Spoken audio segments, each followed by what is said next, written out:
Hey guys, welcome to the Husker Rundown.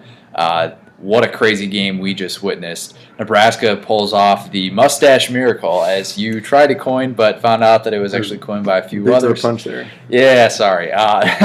Nebraska wins this one 27-24 on an unbelievable catch from Jordan Westerkamp. He gets the ball tipped to him in the end zone on a last-second Hail Mary thrown by Ron Kellogg, the third string quarterback, throwing to probably the fourth option for Nebraska in this game. Just an absolutely crazy ending after pretty much a forgettable game for Nebraska. That's as nuts as it gets. It's weird how quickly things change. This was a precipice game, and things were going to fall off the cliff if Westerkamp doesn't catch that ball. This is a loss to a bad Northwestern team that's not a bad Northwestern team, but a really banged-up Northwestern team. They're 0-4, too. Yeah, they're struggling in the Big Ten. They have no one healthy, and it was going to be a loss. And this was going to be an off-the-cliff type game. Boom. Westerkamp catches the ball. Nebraska rushes the field. Crowd goes wild. Suddenly, it's a wonderful night in Lincoln for Husker fans. Bo Pelini was very emotional after the game. He came to his press conference, and he's usually he's a stoic guy. He's not a guy that likes to let on and let people know what he's thinking, and he had to kind of hold himself back. I thought there was a moment that he was going to even burst into tears. Just the emotion of that game and what that could have meant for his future too. It just can't be said enough. And Jordan Westerkamp might not be buying a drink in Lincoln anytime soon, or the state of Nebraska for that fact. Just such a crazy sequence of events. The entire time, we're down there on the sideline thinking, all right, when are they going to get the ball moving? When are they going to start throwing the ball downfield? Because even on a 4th and 15 play, Ron Kellogg III goes to a check down. His check down option was Amir Abdullah, who scrambles and makes an unbelievable play to extend the ball and to get the first down. And without that play, none of that happens. And that was just such an incredible effort from them. Yeah, they all kind of made plays that Westerkamp's play will overshadow. But the defense, after the interception, the defense had to come up with a stop. And they did. They forced Northwestern into a field goal, 2 goal line stops, and then forced them into a field goal, setting up the opportunity to not only tie the game on a field goal, but win it on a touchdown. Yeah, that whole sequence of events does not happen without the performance that Nebraska's defense got in the second half. They were unbelievable. It was weird. They really changed things up. At first quarter, Kane Coulter kind of ran all over him, highlighted by one play where he just kind of danced right through the defense. And Papucha sat down with the players and asked them what they wanted to do. They switched to a 4-man front. They applied a lot of pressure, lots of blitzes the rest of the game. Just really attacked unhealthy Northwestern. They're very injury-ridden right now. And they just applied the pressure the rest of the game. There were 10 straight Northwestern possessions, 11 straight, 10 punts, and an interception until that field goal at the end. So Nebraska's defense really stepped it up. An impressive performance, even against a banged-up Northwestern team. And they had to get that exact defensive performance, too. I think that's the thing about this game that you would have said afterwards. If Westerkamp doesn't make that catch, you say, you just wasted their best defensive performance of the season with that effort, especially the way they played in the second half, because offensively, it was a tough going for a little while. Amir Abdullah was struggling to get going. He only had 45 yards through his first 15 carries and then was able to finally get going in the fourth quarter. But Tommy Armstrong did not have a good day throwing the ball. He looked like a redshirt freshman in this game. And we kind of questioned earlier I definitely questioned when Ron Kellogg came into the game and took over for him, because it's like, all right, well, are you going to bench him for every single bad play, or what exactly is the logic behind it? But if Ron Kellogg is coming into that final 2-minute drill, 1 minute 15-second drill without any sort of a warm-up, does he make that throw at the end? I don't know.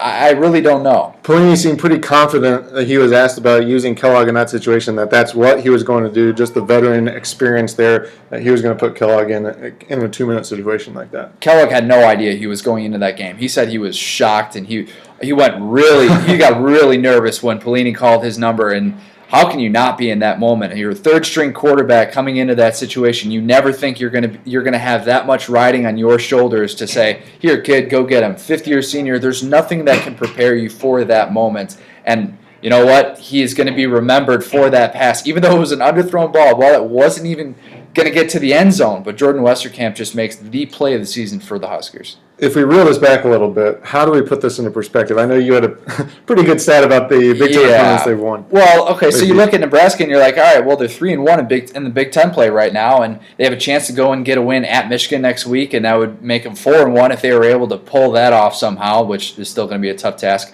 But let's look at the 3 teams that they beat this year. Purdue. Purdue has been outscored 155-17 in Big Ten play this year. That's horrible. Putrid, exactly.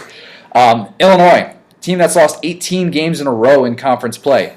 Northwestern, team that's 0-5 in conference play. So you have 3 teams that haven't won a single conference game, and Nebraska needed a last-second heave from their third-string quarterback at home to be able to get a win against a team that is struggling right now, and it has pretty much nothing going offensively with all the injuries that they've had to deal with. In some sense, they're still playing catch-up because at the beginning of the season, I think people penciled in that they weren't going to lose until November. And They could have been 2-2 in the Big Ten right now with games at Michigan, at home against Michigan State. Michigan State looked really good today. They looked like a team that could actually give Ohio State a run for its money if they were to get to a Big Ten title game. So people that were kind of looking ahead at this schedule saying that Michigan State's going to be that marquee game for them, no game is really out of the question for the rest of the way for this Nebraska team. I think all 3 games you got to look at it going ahead are going to be tough ones. Pelini actually did make a good point that whether the catch is made or not, the rest of the game still happened, and that there's still a lot of learning experience and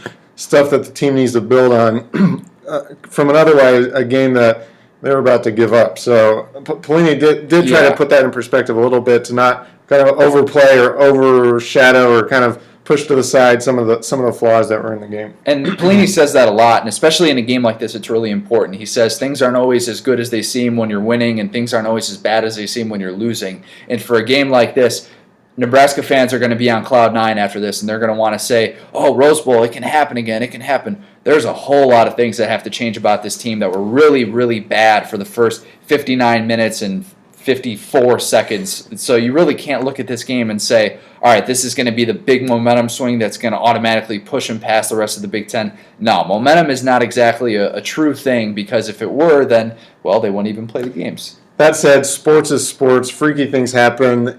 You never know. This just might be the thing that turns their season around. And for the record, this Nathan Hart right here said to me the play before it happened, said, you realize we're about to witness the craziest play in college football this year. So Nathan called it. I'm just saying, he is Nostradamus. I am not Nostradamus. Our friend Bo at GNC, I know he is a little bit not exactly Nostradamus this week because he did predict the Huskers to lose this one, but this is just about as big as it gets for Nebraska this year. They needed this one as bad as Bo Pelini needed his job.